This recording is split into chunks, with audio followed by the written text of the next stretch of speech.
कहानी की शुरुआत में हमें बताया जाता है कि एलियंस ने 2 साल पहले धरती पर हमला कर दिया था।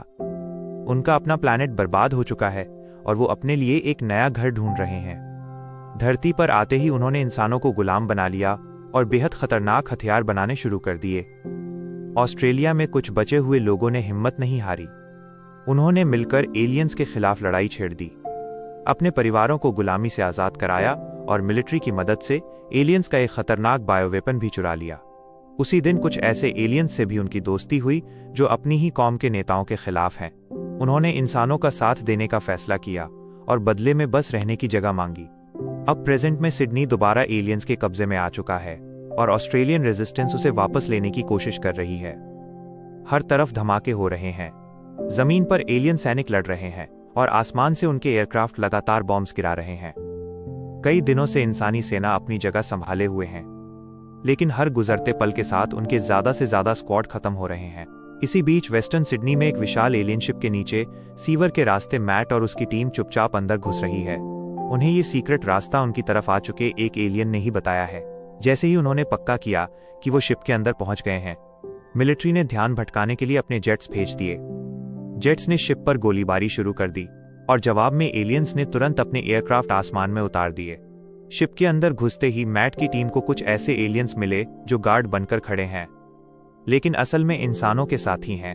उन्होंने अचानक अपने ही साथियों पर फायरिंग शुरू कर दी। जब एलियंस आपस में लड़ने लगे, मैट और उसकी टीम ने एक पिंजरा ढूंढ निकाला जिसमें कई इंसान कैद हैं। उन्होंने तुरंत पिंजरा बंद करने वाला सिस्टम बंद किया और सभी कैदियों को आजाद करा लिया। बाकी लोग कैदियों को लेकर निकल गए, लेकिन मैट की नजर एक और पिंजरे पर पड़ी। अंदर 3 छोटे एलियन बच्चे हैं। वो चाहता तो उन्हें मार सकता था, लेकिन उसने ऐसा नहीं किया और अपनी लड़ाई में लौट गया। लड़ते लड़ते मैट कंट्रोल रूम तक पहुंच गया। बाहर जेट्स उसे आने वाले खतरे की वार्निंग भेज रहे हैं, लेकिन उसका ध्यान कंप्यूटर में मौजूद फाइल्स पर है। तभी एक विशाल एलियन कमांडर वहां आ गया और उसने मैट की टीम के एक सिपाही को मार दिया। पूरा दल मिलकर उस राक्षस जैसे कमांडर पर टूट पड़ा, लेकिन वो इतना शक्तिशाली है कि कुछ ही पलों में सबको जमीन पर गिरा दिया। दरअसल ये उनके प्लान का एक हिस्सा है। लड़ते हुए एक फौजी ने उसके आर्मर के अंदर ग्रेनेड डाल दिया था। कुछ ही सेकंड्स बाद जोर का धमाका हुआ और कमांडर मारा गया। मैट ने उस कमांडर का हेलमेट उठा लिया और कैदियों के साथ शिप से बाहर निकल गया। जैसे ही सब सुरक्षित दूर पहुंचे, जेट्स ने पूरे एलियन शिप को उड़ा दिया। दूसरी तरफ एमिली, इब्राहिम और उनका एलियन दोस्त गैरी बर्बाद हो चुके इलाके में छुपते छुपाते आगे बढ़ रहे हैं। रास्ते में उन्हें एक छोटी लड़की मिली। सबने अपनी बंदूकें नीचे कर ली, लेकिन गैरी ने लड़की के सर से हेडबैंड उठाया और उसे तोड़ दिया। पता चला कि वो हेडबैंड असल में एलियंस का कैमरा है। लड़की ने खाना पाने के बदले एलियंस के लिए जासूसी करने की बात मान ली थी। अब जब उसका राज खुल गया तो वो डरकर भाग गई। आगे चलकर तीनों की मुलाकात कुछ और एलियंस से हुई जो इंसानों का साथ देना चाहते हैं। उनके पास देने के लिए कोई सामान नहीं है, इसलिए उन्होंने बदले में एक जरूरी खबर दी। उन्होंने बताया कि एलियन बुजुर्गों के रक्षक, जिन्हें कॉलियर कहा जाता है, आ रहे हैं। साथ ही एक अजीब शब्द बार बार सुनने को मिल रहा है, रेनफॉल। ये जानकारी लेकर सब लोग सिडनी के नीचे बने रेजिस्टेंस हेडक्वार्टर्स लौट आए। वहां मैट हेलमेट लेकर पहुंचा। गैरे उस हेलमेट को देखना चाहता था, लेकिन मैट ने थोड़ी मजाक मस्ती के बाद ही उसे हेलमेट दिया। फिर एक मीटिंग बुलाई गई। सबको पता चला कि यूरोप और अमेरिका की सेनाएं भी ये जंग हार रही हैं। यहां तक कि न्यूक्लियर वेपन्स भी एलियंस के खिलाफ बेअसर साबित हुए हैं। कमांडर रॉस ने कहा कि सिडनी को बचाना अब मुमकिन नहीं है और सबको शहर छोड़ देना चाहिए। अब्राहम ने विरोध किया। उसका कहना है कि अब भी कई आम लोग मदद के इंतजार में हैं, लेकिन रॉस ने समझाया कि अब जिंदा बचे लोग बहुत कम मिलते हैं और 1-2 लोगों के लिए पूरी सेना को खतरे में नहीं डाला जा सकता। आखिरकार इब्राहिम मान गया। तब एमिली ने बताया कि पिछले कुछ हफ्तों से रेनफॉल नाम बार बार सामने आ रहा है। मैट जो डेटा एलियन शिप से लाया है, उसमें भी यही शब्द मौजूद है। हैरानी की बात यह थी कि पूरे डेटा में यही एक इंसानी शब्द है। कैप्टन सैम को याद आया कि रेनफॉल असल में पाइन गैप नाम के एक गुप्त अमेरिकन बेस का कोड नेम है। ये बेस ऑस्ट्रेलिया के बीचों बीच रेगिस्तान में है और लोग इसे या 51 की तरह रहस्यमय मानते हैं। गैरी ने हेलमेट देखकर बताया कि ये काली नाम की इलीट वॉरियर फोर्स का है। ये योद्धा एलियन बुजुर्गों की रक्षा करते हैं और बहुत कम जंगों में हिस्सा लेते हैं। अगर काली यहाँ मौजूद है तो इसका मतलब एलियंस कोई बहुत बड़ा कदम उठाने वाले हैं। रॉस के विरोध के बावजूद अब्राहम ने मैट और गैरी को पाइन गैप की जांच करने भेज दिया, क्योंकि वो इलाका रेगिस्तान के बीच में है। तो गैरी ने कहा कि वक्स की मदद से हम वहां पर पहुंच सकते हैं। ये एक तरह के एलियंस के घोड़े हैं। अब सिडनी से निकलने की पूरी तैयारी शुरू कर दी गई। सभी सिविलियंस को बसेस और गाड़ियों में बिठाया गया। उनकी सुरक्षा के लिए हथियारबंद सिपाही साथ भेजे गए और आसमानी रक्षा के लिए जेट्स भी उड़ा दिए गए। जैसे ही गेट खुला, एलियंस ने तुरंत हमला कर दिया। उनके एयरक्राफ्ट ने कन्वॉय पर फायरिंग शुरू कर दी। बसेस के अंदर बैठे लोग घबरा गए। जेट्स ने भी जवाब दिया और कई एलियन एयरक्राफ्ट गिरा दिए। लेकिन इस लड़ाई में कुछ इंसानी पायलट्स भी मारे गए। सड़क पर चल रही गाड़ियों से सिपाहियों ने फायरिंग की और कई एलियन एयरक्राफ्ट इमारतों से टकराकर तबाह हो गए। वॉक्स वाली वैन के अंदर मैट और गैरी भी लगातार गोलीबारी कर रहे हैं। तभी उन्हें पता चला कि एमिली का भाई मार्कस छुपकर वैन में आ गया है। मैट ने उसे वापस भेजने की बात की, लेकिन गैरी ने कहा कि एक और मदद करने वाला साथ होना बुरा नहीं होगा। कुछ देर बाद एक बस के पिछले हिस्से में आग लग गई। अंदर बैठे सिविलियंस घबराकर आगे की तरफ इकट्ठे हो गए, जबकि सिपाही पीछे खड़े होकर गोलियां दागते रहे। आसमान में जेट्स भी पूरी तरह से बसेस को कवर देते चल रहे थे। इसी समय एलियंस की जमीनी सेना ने रेजिस्टेंस हेडक्वार्टर्स पर भी हमला कर दिया। तेज गोलीबारी शुरू हो गई। जो सिविलियंस अब तक नहीं निकले थे, उन्हें एक सुरंग के रास्ते ट्रक्स तक पहुंचाया गया। रॉस ने आदेश दिया कि पहले इंसान जाएंगे और एलियन साथ ही बाद में। एमिली को यह फैसला बिल्कुल पसंद नहीं आया। तभी एक धमाके से पूरी सुरंग हिल गई। छत टूटने लगी। कुछ ही पलों बाद दूसरा धमाका हुआ और सब समझ गए कि एलियंस एंट्रेंस तक पहुंच गए हैं। लड़ाई और भी भयानक हो गई। सिपाही भागते हुए लोगों को बचाने के लिए जान लगाकर लड़ रहे हैं। तब एक और बुरी खबर मिली। मोर्चे पर लड़ रहे सिपाहियों ने बताया कि एलियंस अब सिडनी के ऊपर एक बहुत बड़ा बम गिराने वाले हैं। मौके का फायदा उठाकर एमिली ने एलियंस साथियों को भी ट्रक्स में चढ़ा दिया। फिर वो और अब्राहम भी लड़ाई छोड़कर ट्रक्स में बैठ गए। उनका कॉन्वॉय बिल्कुल ऐन मौके पर वहां से निकल गया। इसके बाद ऐसा बम गिराया गया कि पूरे सिडनी को निस्तनाबूद कर दिया गया। जब कन्वॉय गांव के इलाके में पहुंचा, मैट, मार्क्स और गैरी अपने वॉक्स लेकर अलग हो गए और पाइन गैप की तरफ निकल पड़े। उधर बाकी लोग ब्लू माउंटेन्स में स्थित एक मिलिट्री बेस तक पहुंच गए। सुरक्षा के लिए सभी एलियन साथियों को अलग कर दिया गया ताकि उनकी जांच की जा सके। इस बेस की जिम्मेदारी रॉस के पास है। उसने एमिली और उसकी टीम को पूरा बेस दिखाया। यह एक पुराना मिलिट्री रिसर्च कॉम्प्लेक्स है जो 1950 के दौर में गुप्त प्रोजेक्ट्स के लिए इस्तेमाल होता था, और अब तो उन्होंने फौज का इसे एकदम एडवांस बेस बना दिया है। रॉस ने यह भी बताया कि इंसान एलियन टेक्नोलॉजी का इस्तेमाल करके अपने एयरक्राफ्ट को अपग्रेड कर रहे हैं ताकि जंग में उन्हें थोड़ा बराबर का मौका मिल सके। इसी बीच रेगिस्तान की तरफ बढ़ रहे मैट, मार्क्स और गैरी ने एक हैरान कर देने वाला नजारा देखा। उनके सामने कई इंसान जान बचाकर खेतों में भाग रहे हैं, जबकि उनके ऊपर मंडरा रहे एलियन एयरक्राफ्ट लगातार उन पर फायरिंग कर रहे हैं। मार्क्स उन लोगों की मदद करना चाहता है, लेकिन उनके पास कोई रास्ता नहीं है। तब उनकी नजर कुछ पहरेदारों पर पड़ी जिनके पास एक उड़ने वाली गाड़ी है। गैरी आराम से उनके पास गया और बातों में उलझा दिया। जैसे ही पहरेदारों का ध्यान हटा, मैट ने गोलीबारी शुरू कर दी। गैरी भी उसके साथ जुड़ गया और कुछ ही पलों में दोनों ने पहरेदारों को मार गिराया। उसके बाद गैरी ने उड़ने वाली गाड़ी का सिस्टम चालू किया। मार्कस तुरंत उस पर लगी बड़ी तोप पर बैठ गया और आसमान में घूम रहे दुश्मन विमानों पर निशाना लगाने लगा। लेकिन खतरा अभी खत्म नहीं हुआ है। कुछ खतरनाक काली योद्धा उनकी तरफ बढ़ रहे हैं। गैरी ने बिना देरी किए गाड़ी उड़ा दी। मैट को एक पल के लिए लगा कि गैरी उसे छोड़कर भाग गया। तभी दुश्मन की एक और उड़ने वाली गाड़ी उसके ऊपर से निकली। मैट ने मौका देखकर उसे पकड़ लिया और लटक गया। थोड़ी ही देर में दुश्मन विमान भी पीछा करने लगे। उन्होंने गैरी की गाड़ी पर एक जोर का वार किया, लेकिन हैरानी की बात है कि उसे कोई नुकसान नहीं हुआ। मार्कस लगातार तोप चला रहा है और कई विमानों को गिरा रहा है। इसी बीच दुश्मन की दूसरी गाड़ी गैरी के पास पहुंच गई और उसकी गाड़ी को टक्कर मारने लगी। गैरी ने रफ्तार बढ़ा दी ताकि पीछा छुड़ा सके। दुश्मन गाड़ी में बैठा एलियन भी लगातार फायरिंग कर रहा है। मैट उस गाड़ी की छत पर चढ़ गया और सीधा उस एलियन से भिड़ गया। दोनों के बीच जबरदस्त हाथापाई हुई। एक समय ऐसा आया जब एलियन ने लगभग मैट को नीचे गिरा दिया, लेकिन उसी वक्त मैट ने गाड़ी का ऊपर वाला ढक्कन खोल दिया। ड्राइवर ने तुरंत उसे बंद कर दिया और मैट को दोबारा बाहर की तरफ धकेल दिया। इतने में मार्क्स ने एलियन पर हमला कर दिया, जिससे मैट को थोड़ा समय मिल गया, लेकिन लड़ाई जारी रही। एलियन ने मैट की छाती पर एक बम लगा दिया। मैट ने दिमाग लगाया और वही बम अंदर ड्राइवर के पास फेंक दिया। इसके तुरंत बाद वह गाड़ी से कूद गया। कुछ ही पल बाद गाड़ी हवा में फट गई, लेकिन मुसीबत खत्म नहीं हुई। उस धमाके में एक एलियन बच गया था। वो दोबारा मैट पे टूट पड़ा। उसने मैट का चेहरा पकड़ लिया और उसे गाड़ी के जलते इंजन की तरफ धकेलने लगा। तभी अचानक एक वॉक्स दौड़ता हुआ आया।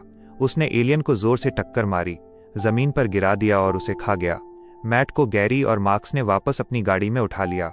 सफर के दौरान गैरी ने एक और जरूरी बात बताई। उसने कहा कि इस इलाके के एलियंस भी रेनफॉल को ढूंढ रहे हैं।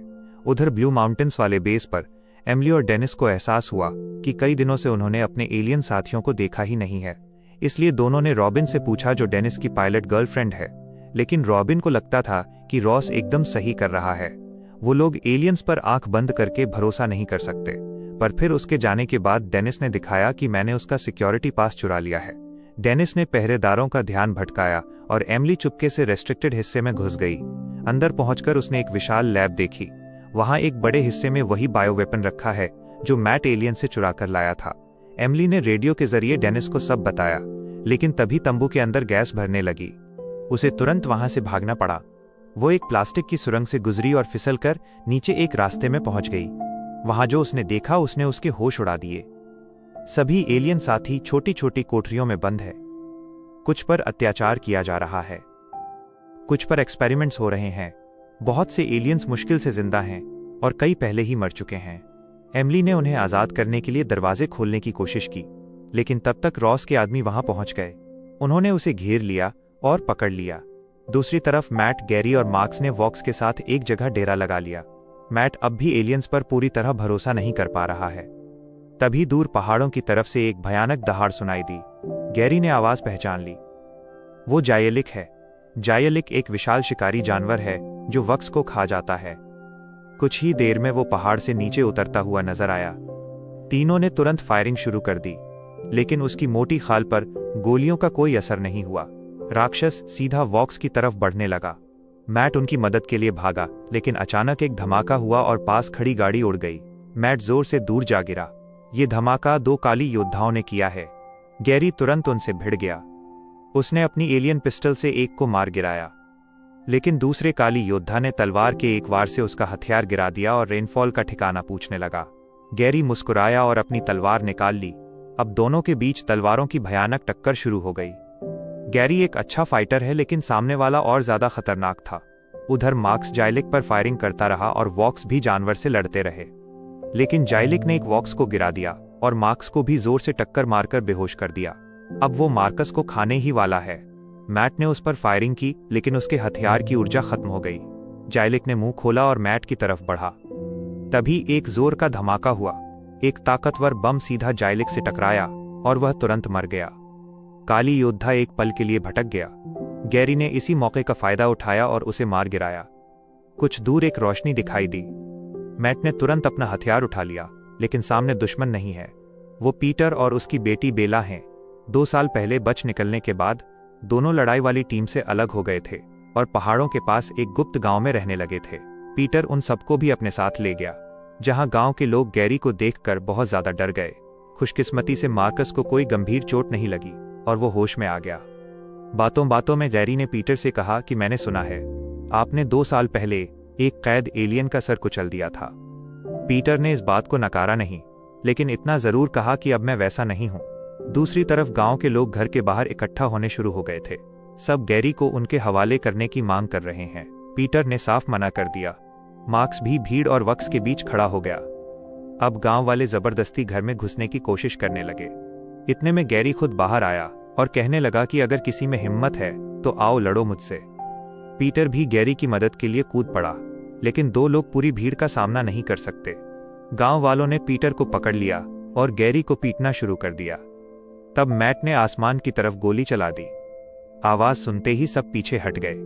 भीड़ के चले जाने के बाद पीटर और बेला ने फैसला किया कि वो मैट की मिशन में मदद करेंगे। उधर मिलिट्री बेस पर रॉस ने अपने आदमियों को एमिली को कैद करने का आदेश दिया, लेकिन तभी अब्राहम और उसकी टीम वहां पहुंच गई। एमिली ने सबको बताया कि उसने लैब में क्या देखा है। अब सच छुप नहीं सकता है। रॉस ने खुद पूरी बात बता दी। वो बायो वेपन में बदलाव करके उसे ऐसा बना रहा है कि वो सिर्फ एलियंस को मार दे। प्रॉब्लम ये है कि वो डीएनए पर हमला करता है, इसलिए वो अच्छे और बुरे एलियंस में कोई फर्क नहीं कर पाता। अब्राहम ने तुरंत कहा कि ये तो पूरी एक जाति का सफाया करने जैसा है, लेकिन रॉस को इससे कोई फर्क नहीं पड़ा। उसने कहा कि एलियंस जल्द ही बेस तक पहुंच जाएंगे और उनके पास ज्यादा समय नहीं है। माहौल गर्म हो गया। रॉस के आदमियों ने अपने हथियार निकाल लिए। जवाब में अब्राहम की टीम ने भी हथियार तान दिए। तभी कैप्टन सैम अपनी टीम के साथ वहां पहुंच गया। रॉस ने उसे अब्राहम की टीम को गिरफ्तार करने का आदेश दिया। लेकिन जैसे ही सैम को जेनोसाइड वाली योजना का पता चला, उसने उल्टा अपने आदमियों को रॉस को पकड़ने का हुक्म दे दिया। अब बेस की कमांड अब्राहम के हाथ में आ गई, लेकिन उसी पल पूरे बेस में अलार्म बजने लगा। एलियंस पहुंच चुके हैं। 3 विशाल शिप्स ने आते ही बेस पर हमला कर दिया। उन्होंने बेस के पावर सोर्स को ही तबाह कर दिया। बिजली चली गई, सिस्टम बंद हो गए और पायलट से संपर्क टूट गया। फिर अचानक स्पीकर्स पर एक एलियन संदेश गूंज उठा। एलियंस ने धमकी दी कि अगर एमिली ने खुद को उनके हवाले नहीं किया तो वो पूरा बेस मिटा देंगे। एमिली के दोस्त उसे जाने नहीं देना चाहते, लेकिन एमिली को लगा कि शायद सबकी जान बचाने का यही एक रास्ता है। सैम ने अपने सिपाहियों को बाहर की स्थिति जानने के लिए भेज दिया, जबकि अब्राहम एमिली के साथ एलियन से मिलने गया। वहां एक एलियन बुजुर्ग ने एमिली से बात की। उसने कहा कि एलियंस उसे इंसानों का लीडर समझते हैं और शुरुआत में एलियन भी साथ काम करने को तैयार थे, लेकिन अब उनको लैब में हो रहे एक्सपेरिमेंट के बारे में पता चल चुका है। उसके नजरिए में एमिली भी उन सब में शामिल है। ये बोलते ही उसने अपने भाले से एमिली पर हमला कर दिया, लेकिन इब्राहिम बीच में आ गया। उसने एमिली को जोर से धक्का देकर हटा दिया और उस भाले के वार को अपने ऊपर ले लिया। इब्राहिम मारा गया, जबकि एमिली वहां से जान बचाकर भागी। उसी पल सैम ने अपने सिपाहियों को फायरिंग का आदेश दिया। एलियंस ने भी तुरंत जवाब दिया और देखते ही देखते पूरा इलाका आग और गोलीबारी में डूब गया। बेस के अंदर सब लोग बाहर का दृश्य स्क्रीन पे देख रहे हैं। इसी अफरातफरी का फायदा उठाकर एक सिपाही ने रॉस को आजाद कर दिया। आजाद होते ही रॉस ने बंदूक थाम ली और सबको धमकाने लगा कि जो भी उसकी बात नहीं मानेगा उसका अंजाम बुरा होगा। जब एक महिला सिपाही ने उसे शांत करने की कोशिश की, रॉस ने बिना सोचे उसे गोली मार दी। फिर उसने अपने आदमियों को बायो वेपन तैयार करने का हुक्म दिया। बाहर एलियन हमले की वजह से पूरा बेस कांप रहा है। इसी बीच डेनिस ने आम लोगों को सुरक्षित जगह भेजना शुरू कर दिया। दूसरी तरफ मैट, मार्क्स, गैरी और बाकी लोग आखिरकार पाइन गैप पहुंच गए। वो लोग अंदर घुसे और उन्हें कुछ सुनसान दफ्तर मिले जो सालों से छोड़े हुए लग रहे हैं। तभी उन्हें एक अजीब सी आवाज सुनाई दी। आवाज का पीछा करते हुए वो ऊपर गए और हैरान रह गए। वहां कोई रह रहा है। ये CIA एजेंट बड का घर है और उसके साथ स्टीव नाम का एक एलियन रहता है जो गैरी की तरह इंसानों की भाषा बोल सकता है। जब मैट ने रेनफॉल के बारे में पूछा, बड ने सच्चाई बताई। उसने कहा कि स्टीव कई दशकों पहले धरती पर क्रैश हुआ था। फिर बड सबको एक गुप्त रास्ते से ले गया जो एक रिस्ट्रिक्टेड चैम्बर तक जाता है। वहां पहुंचकर सबको रेनफॉल का असली राज पता चला।